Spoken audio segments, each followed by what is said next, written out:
Bonjour, bonjour tout le monde et bienvenue à votre émission à l'affût. Cette semaine, très belle émission en perspective. On s'introduit un peu dans le monde du piégeur. Monsieur Pierre-Yves Collin et ses collaborateurs nous éduquent un peu sur la façon de classifier et de bien interpréter la qualité de nos fourrures dans le but de les envoyer à l'encan. Donc un monde un peu parallèle au piégeage qui est souvent méconnu.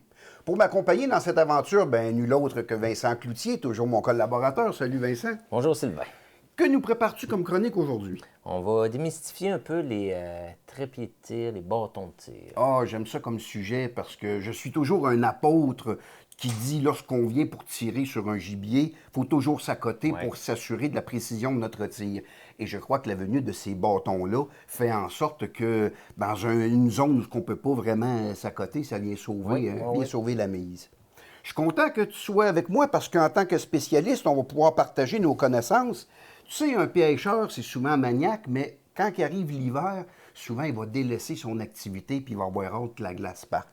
Mais de plus en plus, les compagnies fabriquent des instruments permettant, par exemple, d'aller pêcher sur la glace et d'avoir du succès.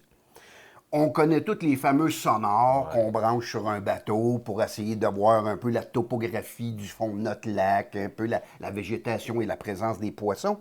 Mais il y a des sonars qui sont fixes, qu'on va descendre notre sonde, qui est un transducteur, directement dans le trou qu'on a percé, et qui va nous donner une image directement de ce qu'il y a sous la glace. Alors, le pêcheur, qui est capable d'interpréter finalement son sonore, va être en mesure de souvent tirer son épingle du jeu. Parce que ce n'est pas un écran normal. Et voilà la difficulté. Plusieurs pêcheurs vont délaisser cet appareil-là, prétextant que c'est complexe à comprendre. Mais justement, le but de notre capsule, c'est justement de démystifier ça. Voyez-vous ici, c'est un Vexilor, une compagnie vraiment reconnue dans la pêche sur la glace. C'est à peu près le monopole.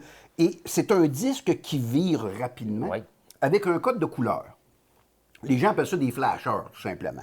Le code de couleur, c'est pas compliqué, c'est le rouge, l'orange et le vert. Quand c'est rouge, ça nous indique bien souvent qu'il y a un poisson à proximité ou une structure, que l'écho du transducteur est vraiment très intense. Et ça, lorsque je tourne l'appareil à on voit tout de suite la surface qui est souvent indiquée en rouge et le fond. Par exemple, si je passe mon transducteur un peu plus à l'écart, on voit sur l'échelle le début de l'écho et la fin de l'écho. Et tout ce qui passe entre mon transducteur et le fond du lac, prétextant par exemple que c'est un poisson, le pêcheur est en mesure d'interpréter sur son flasheur la présence du poisson et peut-être anticiper une touche ou une attaque. Parce que le plus rouge, c'est vraiment le fond. On va dire où ce qui va frapper. Exactement. Et s'il passe un poisson, il va avoir un rouge plus haut, où ce qui va aller frapper aussi notre écho-sondeur. Exact. Donc, on va dire en pêchant à la dandinette, oui. On est capable de voir monter notre poisson, même notre leurre. Et le pêcheur qui est vraiment ici, qui est maître de l'interprétation de son flasheur, va être en mesure de voir le leurre qu'il a au bout de la canne, qui est souvent un petit leurre, donc ça va paraître un écho verdâtre, donc un faible écho. Et lorsqu'il va voir un poisson, par exemple, s'approcher, le poisson éloigné va apparaître orangé, parce que l'écho n'est pas vraiment très intense. Et lorsque le poisson vient pour rattraper le leurre, à ce moment-là, un éclair rouge va apparaître sur le disque de son flasheur, démontrant que le poisson est prêt à mordre. Donc, c'est un outil quand même qui a une certaine valeur, puis qui peut permettre aux pêcheurs, justement, d'avoir une pêche fructueuse. Et c'est pas très, très long à s'habituer à notre écran pour pouvoir dire on est performant dans notre trou qu'on vient de percer. Exactement. Et en plus, ces appareils-là, de plus en plus, sont munis d'un guide de profondeur. Donc, tu en as 0,20 pieds, 30 pieds, 60 pieds, ça va jusqu'à 120 pieds. Donc, tu es capable de régler ton échelle selon la profondeur. Et il y a aussi le bouton du gain, qui est un peu comme un volume sur un système de son. Plus que tu augmentes ton gain, plus que tu augmentes, si on veut, la sensibilité de ton transducteur pour essayer de détecter souvent des petites proies ou des petits poissons. Donc, c'est un outil qu'on voulait vous présenter ici qui, il n'y a pas de raison de s'empêcher de pêcher en plein hiver. On a des outils maintenant conçus pour ça. Bien, nous, c'est déjà tout pour notre petite introduction. On va se diriger voir M. Pierre-Yves Collin et ses collaborateurs qui nous montrent un peu comment évaluer et classifier les fourrures dans le but de la mise en marché.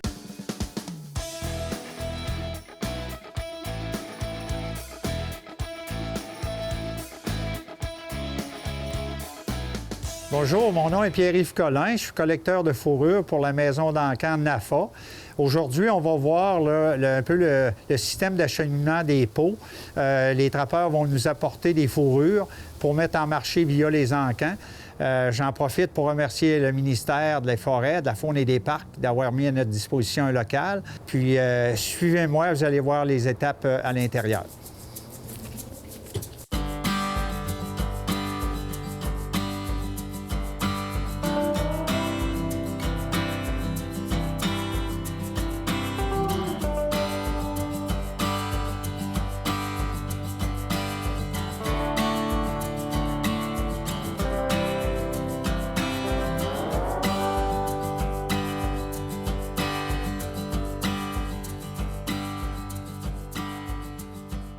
Donc, on va voir ici un éventail là, de fourrures.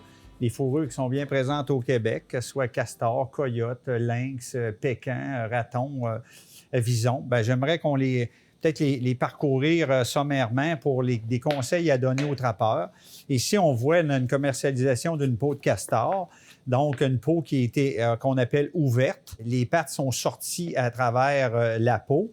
Puis, donc, le classeur, lui, il peut voir autant le côté cuir que le côté fourrure. Ici, comme conseil qu'on pourrait donner à ceux qui préparent des peaux de castor, c'est avant de mettre en marché, s'assurer d'avoir un bon brossage adéquat aux peaux. Que le poil il soit propre, exempt de graisse, puis que le poil il soit complètement démêlé. Même chose sur la petite partie qui est côté cuir, bien, les bordures, on s'assure d'avoir des petites brosses à carder là, qu'on achète dans les pet shops qui coûtent presque rien.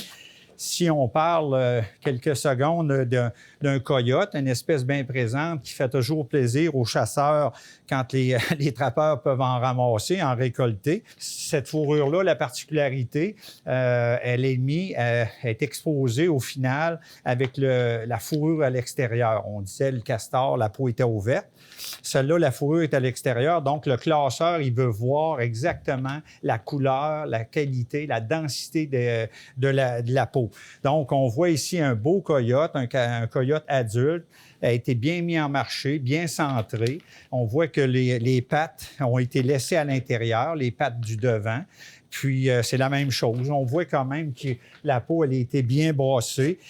Mais on s'assure que les peaux, ils sont toujours... On met toutes les chances de notre côté pour les mettre en marché. Ici, on en a un, je remarque, là, qui est un peu... le trappeur a démoulé peut-être un petit peu vite sa peau. Elle est encore trop flexible. Il reste encore un peu d'humidité. Donc, ça, l'idéal, ça serait de l'accrocher encore pendant une bonne journée ou deux pour finir son séchage complet au niveau de son cuir. Celui-là, ici, un autre coyote avec une livrée peut-être un petit peu rousse, parce qu'il y en a qui sont complètement roux. On voit qu'il y a un petit peu de rouge qui témoigne, là, peut-être que l'animal est encore vivant. Il a été abattu pour l'achever. Donc, à ce moment-là, on s'assure que le sang, il en ait le moins possible sur la peau. Le sang, là, c'est un élément qui contribue à altérer les racines des poils, puis c'est pas à notre avantage d'en avoir où il faut qu'il n'ait le moins possible.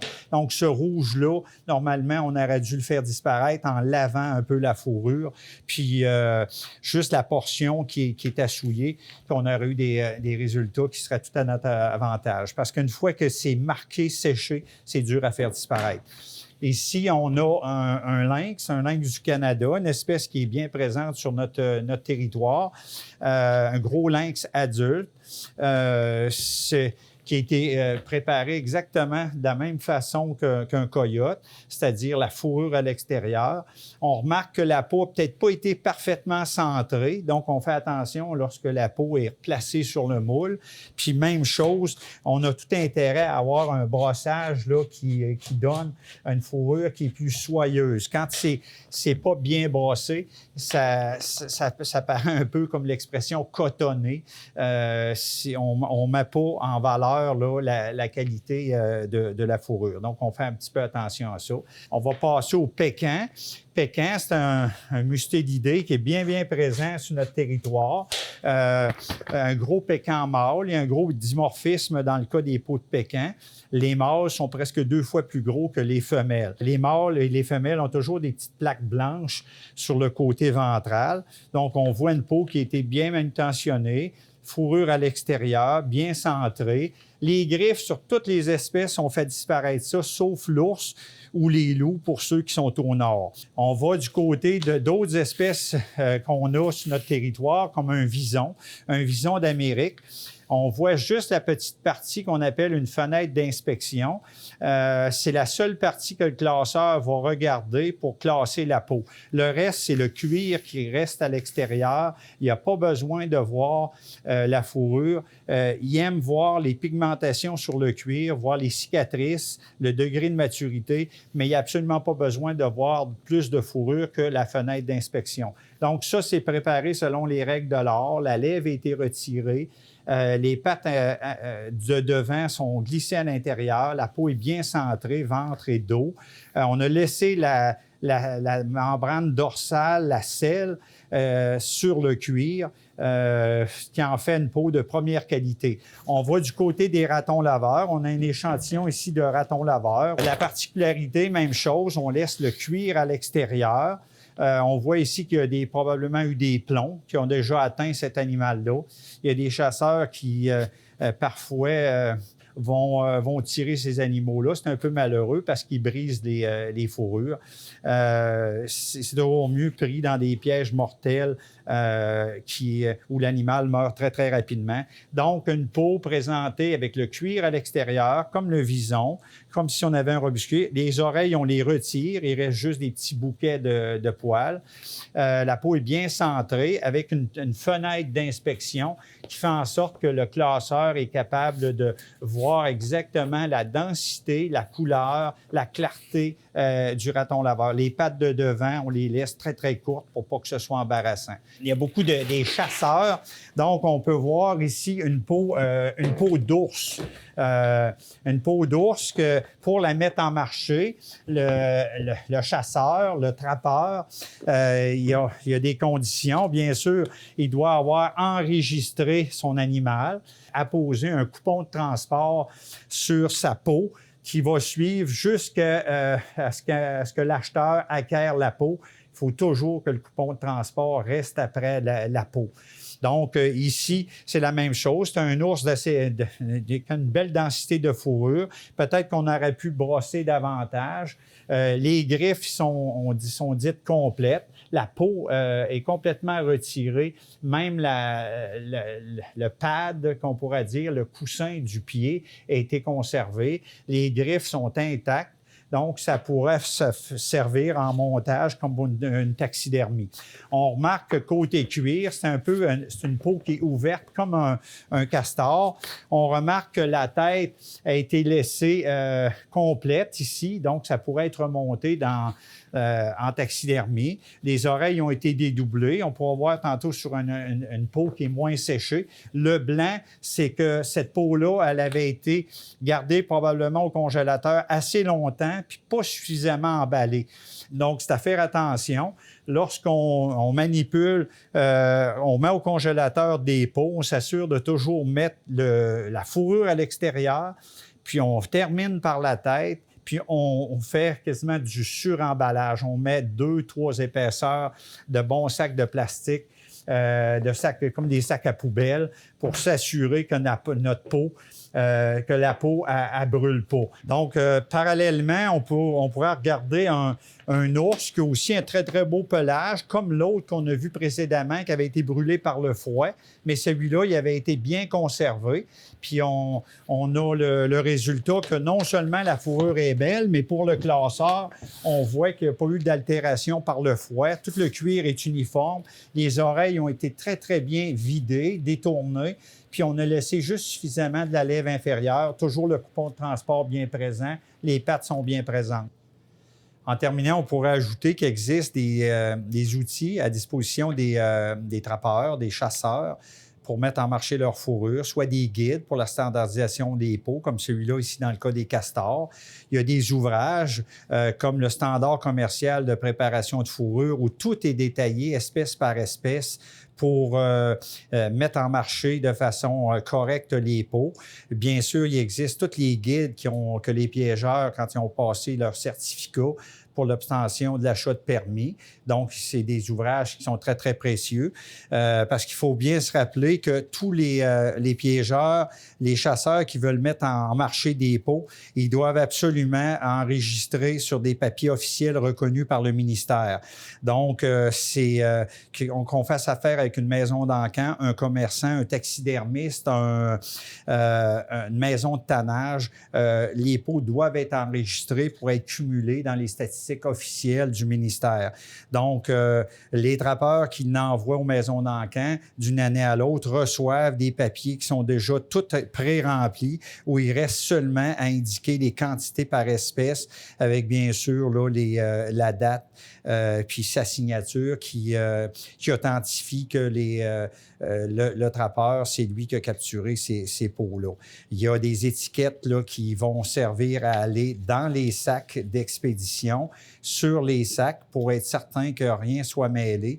Et puis, les maisons d'encan mettent à disposition des trappeurs des sacs de transport où on va voir que chaque trappeur peut individuellement mettre ses pots.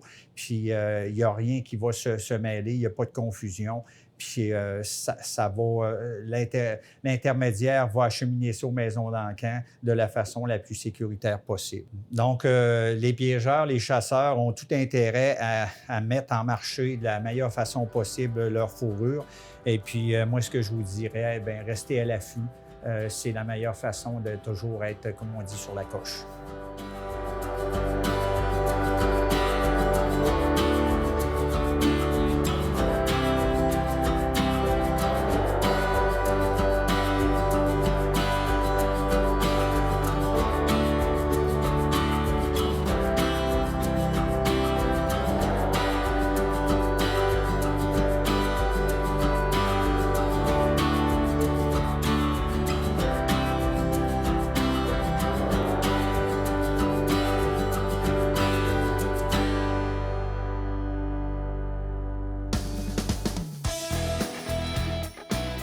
Intéressant, le reportage qu'on vient de voir, Vincent, mais je veux quand même péter la ballonne aux gens. De moins en moins, les trappeurs font cette activité-là pour en faire de l'argent. Oui, non. On le fait par passion, Un on le fait hobby. pour rendre service, un hobby, prendre l'air, faire de la déprédation sur des animaux un peu trop abondants. Mais parce que le marché de la fourrure présentement est pas très, très à la hausse. Hein, tu sais. Puis, fait qu'on attend que le marché remonte pour avoir un peu d'argent. Mais c'est intéressant que la fourrure soit classifiée de façon professionnelle comme ça. Et d'ailleurs, c'est tout qu'un art que le trappeur doit faire attention. Les coups de couteau, on voit quand il s'y vérifie. Un débutant moins cher qu'un expérimenté. Exact. Parce qu'autant le cuir que la fourrure sont importants. En tout cas, ça nous démystifie un peu ce monde-là. Hey, je suis content que tu nous présentes ça parce que, comme je te disais en introduction, je suis un fervent partisan. Quand tu fais un coup de feu, tu veux que ça soit précis. Essaye donc de t'accoter sur quelque chose. Il y en a, j'ai parlé de trépied, on peut parler de monopode aussi. On va faire une petite tournée assez vite. Ce style de bipode. Un bipode, oui. Un bipode, il y en a de différentes longueurs. C'est surtout pour faire du tir au sol ou sur une table de tir. Quelqu'un qui fait de la chasse aux coyotes ou en plein hiver, qui peut être souvent couché à terre. On a différentes... Chasse en prairie. Chasse en prairie. Ça s'installe sur le fût de l'arme à feu. On va dire le fût est ici. OK. Fait que lorsqu'on le rouvre, ben, on a différentes longueurs pour pouvoir... Oui, parce que comme le petit ici, les pattes sont escamotables. On est capable de lui donner un peu plus de hauteur. Et d'un simple bouton poussoir, plouc, ça remonte dans la gaine. Donc, je trouve que c'est quand même intéressant comme produit. Oui, c'est vraiment pour faire du tir au sol. Quand on parle d'aller chasser, puis on fait de la chasse à l'orignal ou on est dans une tente qu'on veut chasser le chevreuil ou le dindon sauvage, c'est toujours le fun d'avoir comme tu as dit, un appui pour être plus précis. Parce que dans une tente, c'est vrai que les appuis, il n'y en a pas. Il n'y en a pas. Il y en a différents modèles de tous les prix. Là. On peut commencer à des modèles vraiment, on va dire, bas marché, OK. qui est quand même assez long. C'est sûr que on va dire le V pour s'appuyer n'est pas très gros. Fait que souvent, on accote plus souvent le canon que le fût. OK. Et lorsqu'on veut le mettre plus haut, On dévisse le... fait que c'est moins rapide. Si on fait de la chasse à l'orignal, puis c'est parfait si on veut s'en servir en même temps comme bâton de marche. On marche avec. Oui, ben oui. Puis lorsqu'on voit notre orignal, on est capable de s'épauler, s'accoter pour pouvoir faire un tir plus précis. Dis-moi, Vincent, ça, c'est conventionnel que ça finisse en V comme ça? La plupart Mal... finissent toujours en V. OK. Il y en a différentes grosseurs.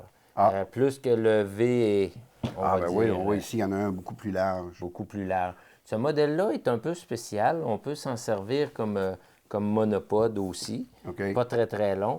Mais si on veut, on se l'accote dans la poitrine. On est capable de s'épauler pour tirer. Intéressant. Il y en a qui sont beaucoup plus gros, beaucoup plus gros, beaucoup plus pesants.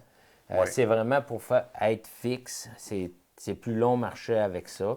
Mais l'avantage de celui-là, de cette compagnie-là, c'est d'un simple la gâchette, Oui.